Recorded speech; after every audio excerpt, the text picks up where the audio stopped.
Dahulu kala, di Sulawesi Utara, hiduplah seorang raja bernama Datu Lutang. Ia adalah seorang raja yang bijaksana. Jika hendak mengambil keputusan, ia selalu berunding dengan penasehatnya.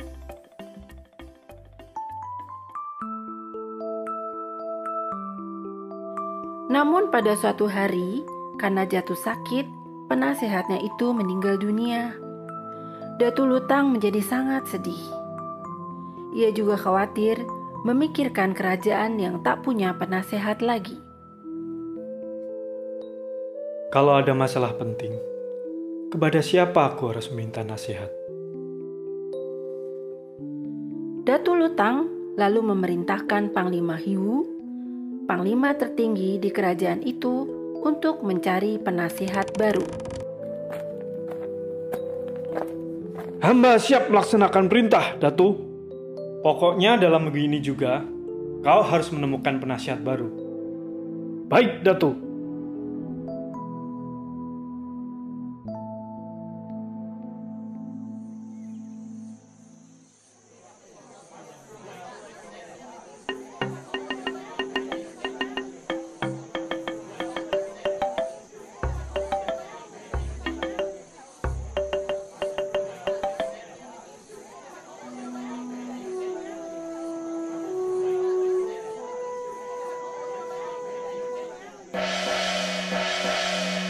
Mohon perhatian seluruh rakyat.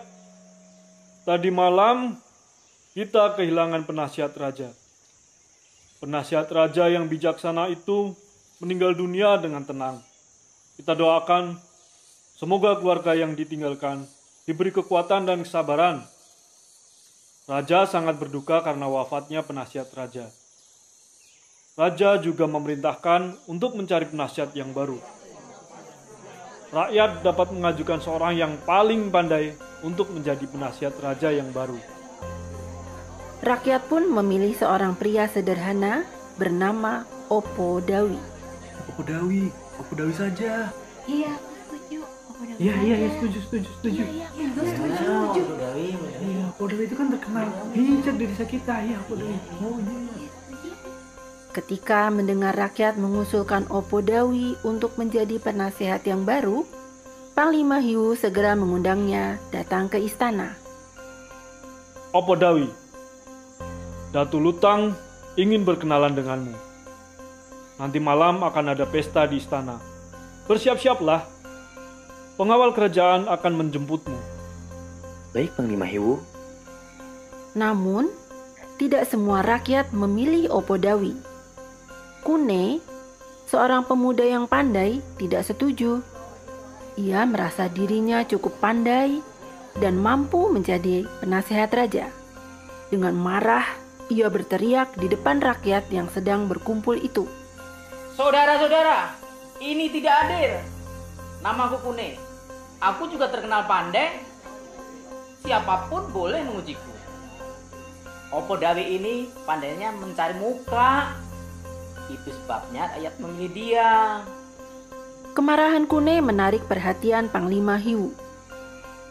Panglima Hiwu menghampiri pemuda itu dan mengundangnya pula untuk bertemu dengan Datu Lutang di istana. Kune, kalau kau merasa pandai, nanti malam kau pun akan dijemput pengawal kerajaan. Panglima Hiwu menepati janjinya. Sore menjelang malam, ia mengutus 8 orang pengawal untuk menjemput Opo Dawi dan Kune.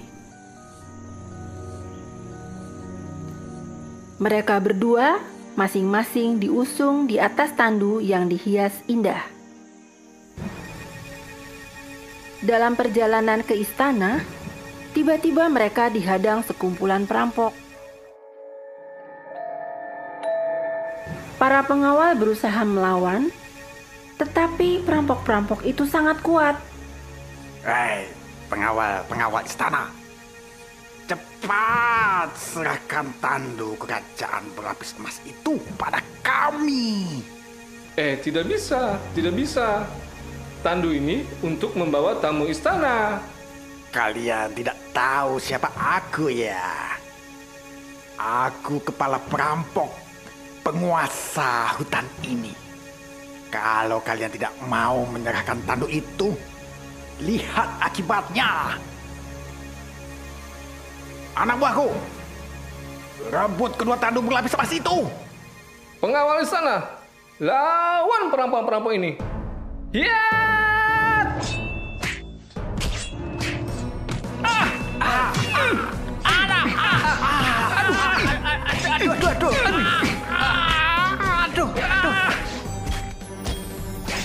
Para pengawal terdesak dan hampir kalah.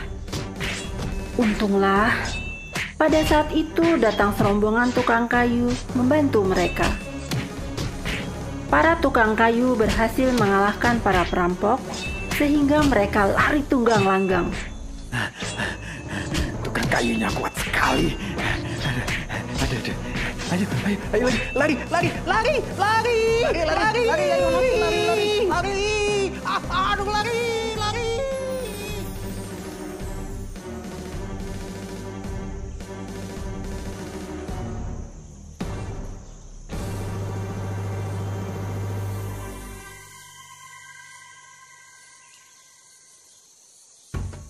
Para pengawal, Opodawi, dan Kune sangat berterima kasih pada para tukang kayu itu. Opodawi bahkan menghampiri salah satu tukang kayu yang paling tua. Namanya Dema. Pak Dema, terima kasih Pak Dema dan teman-teman Bapak sudah menolong kami. Hadiah apa yang kalian inginkan? Kami berjanji akan mengabulkannya. Kami tidak menginginkan hadiah apapun. Namun, sudikah Opodawi dan Kune menginap di rumah kami malam ini?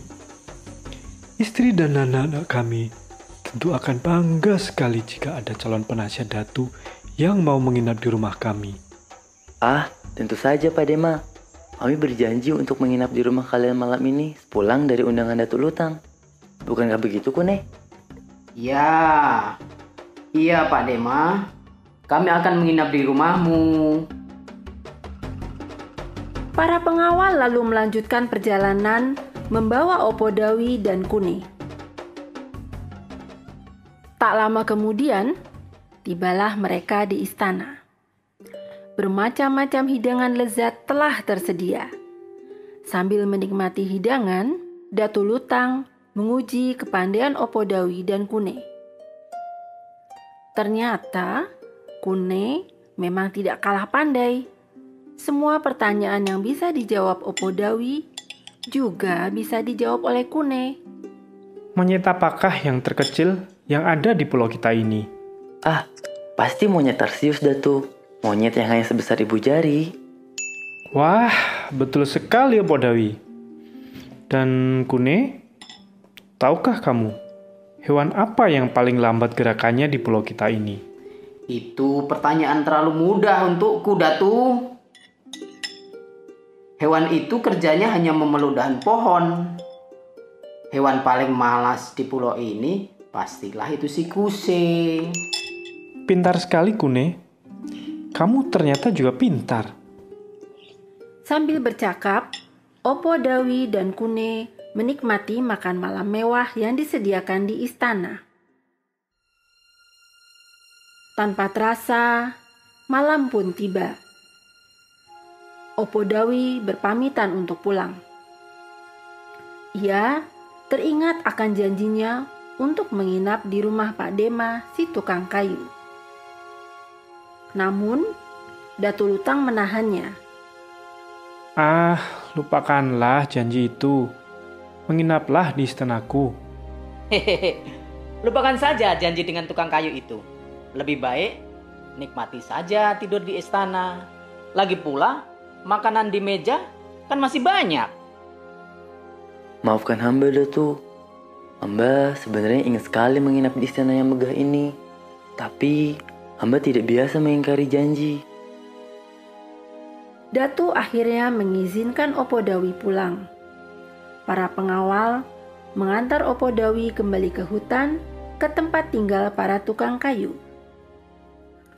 Malam itu, Opodawi menginap di rumah Pak Dema si tukang kayu. Opodawi tidur dengan nyenyak di kamar tidur sederhana yang disediakan Pak Dema. Hati Opodawi lega karena ia bisa menepati janjinya.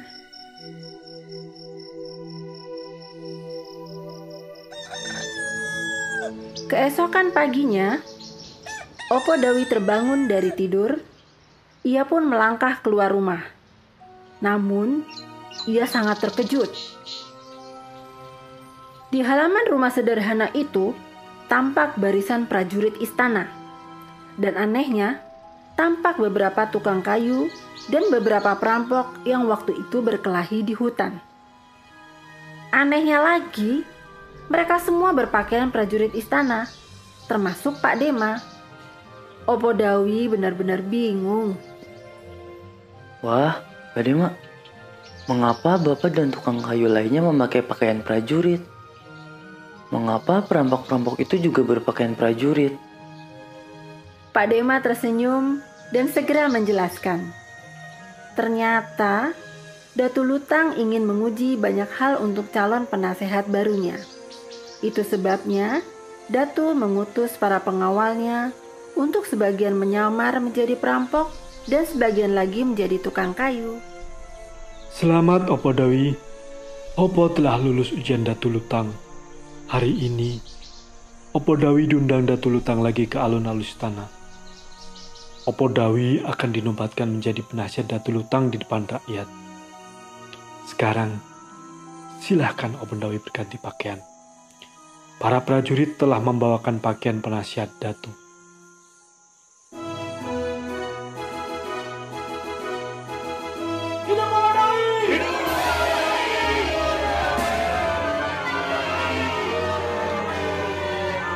Di atas panggung alun-alun istana, Datu Lutang menobatkan Opodawi sebagai penasehat barunya di depan rakyat. Akan tetapi, Kune tidak bisa menerima keputusan Datu Lutang.